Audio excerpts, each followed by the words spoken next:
Today we're talking about Cities Skylines II and its performance. Too long didn't watch? I'll just say recommended specs are recommended. As in, I cannot recommend this game if you are below those requirements. Today we'll be exploring why. What to expect with minimum specs in Cities Skylines II. This video is broken up into three main sections: the hardware setup, potato mode, and my overall impressions of the game so far. If you want to jump ahead, you'll find timestamps in the description down below, but the most important takeaway is this. The majority of PC players, at least according to the latest Steam hardware survey, are well below the recommended specs. In fact, only around 7% of Steam players have a GPU that meets the mark. For another handy infographic, let's break down the top 10 GPUs on Steam. They account for just over 37% of players. Here we can see the percentage of the top 10 GPUs that meet the recommended requirements in blue.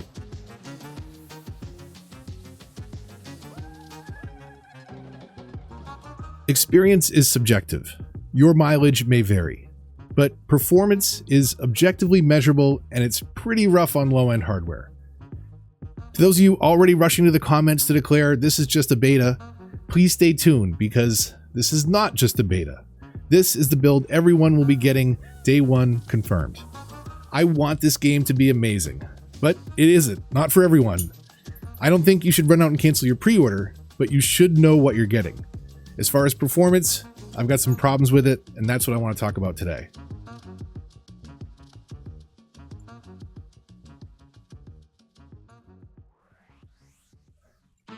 On September 28th, 2023, Colossal Order and Paradox Interactive made the disappointing announcement that the console version of Cities Skylines II would be delayed until spring 2024. But also tucked away in that announcement was reference to a non-specific change to system requirements. Quote, "As work on optimization continues, we're also updating the minimum and recommended PC specs." Here's my problem with that statement. In computer science, optimization is the process of modifying a software system to make it work more efficiently with less resources. And it appears things are moving in the opposite direction.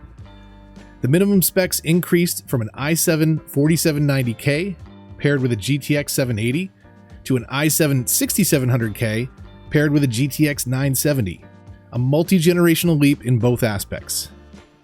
And the recommended specs have increased from an i7 9700K with an RTX 2080 Ti to an i5 12600K with an RTX 3080 or equivalent. It's important to note that the recommended specs are for playing the game at 1080p, and that applies to 7% of you. My 10700K, depending on what test we use as a reference, is around 10% less powerful than the recommended 12600K. So since my setup is already lagging behind, I set out to put together a computer as close to the new minimum specs as possible. Now I know I have a GTX 970 buried in a box somewhere in my garage, but I cannot find it. So the 1660 Super will have to do.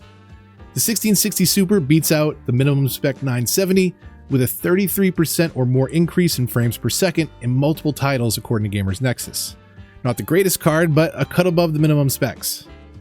On the CPU front, I was able to get a little closer to the minimum 6700K with an i7 7700K. The difference here is statistically insignificant. At most, we should expect a difference of a couple percentage points in favor of the 7700K. Both processors are 4 cores, 8 threads, with the 6700K clocked in at 4 GHz, the 7700K at 4.2. For RAM, a minimum of 8 gigs is listed, but nobody got time for that. 16 gigs of RAM covers just over 50% of the players on Steam, so that's a fine baseline for today's playthrough. So without further delay, here's what the game looks like on very low settings at 1080p. And it's not pretty. I'm going to use the same cinematic camera with the various presets. This is everything tuned to the lowest settings possible or disabled altogether. Admittedly, it looks particularly bad with anti-aliasing turned off. Turning it on does improve the jagged edges quite a bit, but it costs frames to do it, so it's off on the very low preset.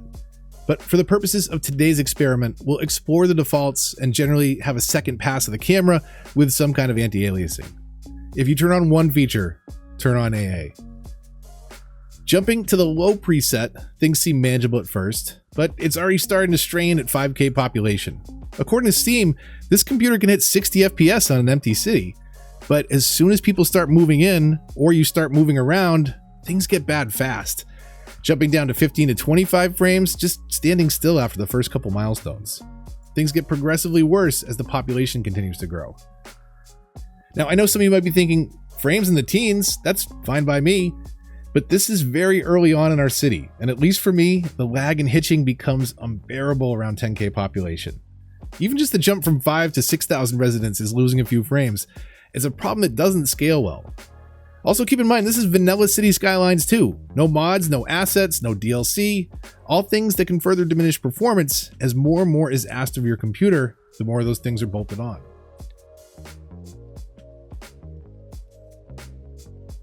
If you're okay with really low frames, here's what stepping up to medium looks like. At this point, my frames were maxing out at most around 20, but dipping into a range of 5 to 10 when moving around. And due to the frame lag, you'll find yourself on the other side of the map staring into the abyss as the game catches up trying to figure out where you're asking it to go. This makes painting zoning really frustrating, because now you can just paint over an existing zone with another type. And if you think your mouse is in one spot, but the game thinks it's on the other side of the map, you can force a ton of buildings to be abandoned. It's happened to me more times than I can remember. Even with the minimum specs, if you wanted to be extra, you could play the game on high settings if you don't mind under 5 frames per second when standing still in a very small town.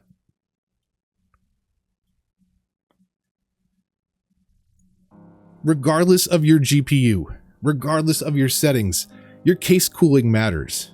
Your GPU and overall thermals will be tested. The resource utilization is a cause for concern and needs to be addressed going forward. Running hot leads to overheating. Overheating leads to thermal throttling, becoming a bottleneck in a game already strained to perform. At best, it's a liability to the game, and at worst, it's a liability to the most expensive individual component in most computers. Cities 1 was CPU bound. Cities 2 is most definitely GPU bound, chewing up any card in the market.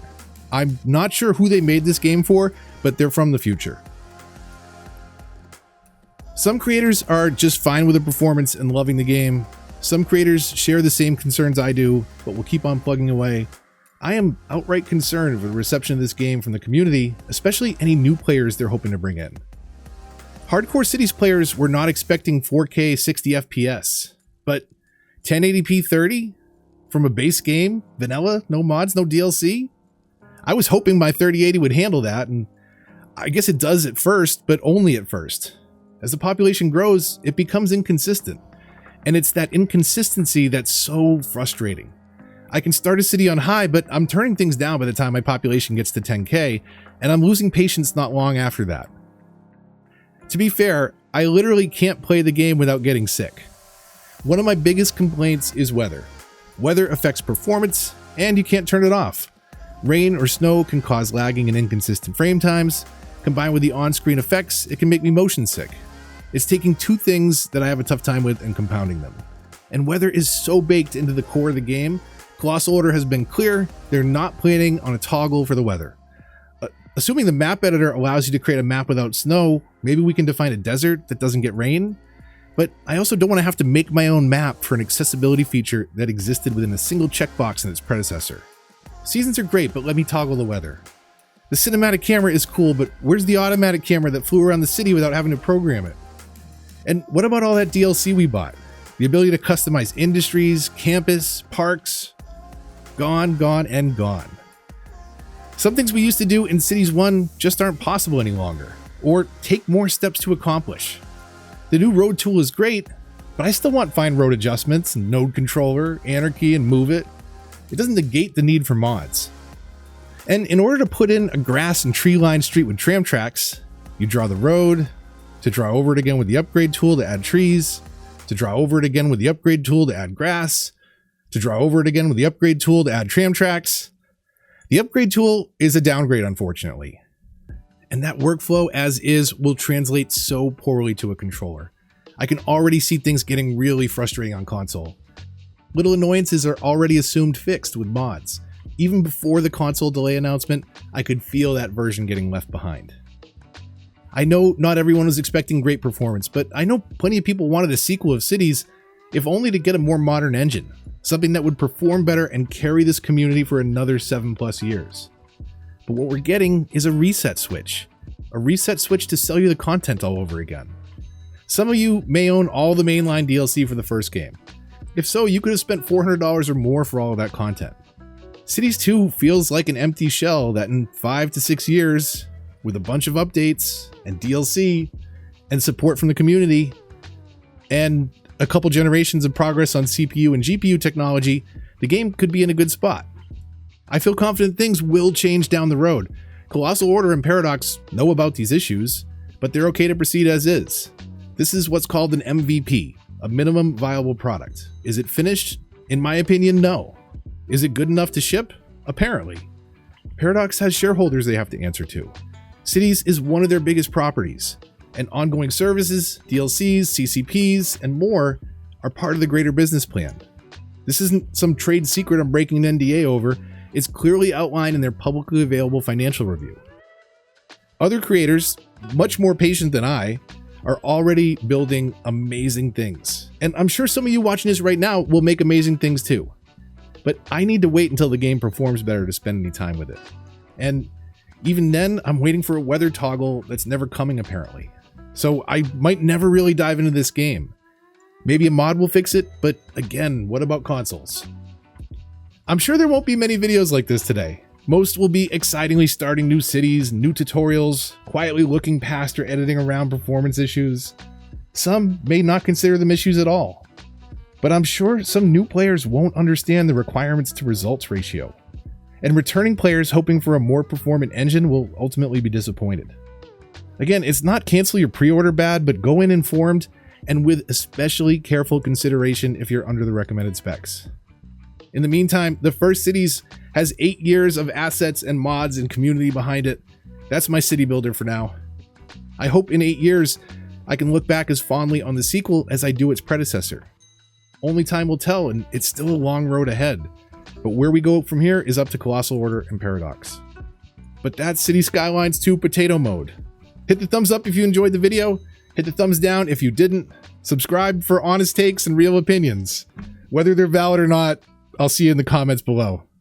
Until the next time, this is Move the Mouse, signing off.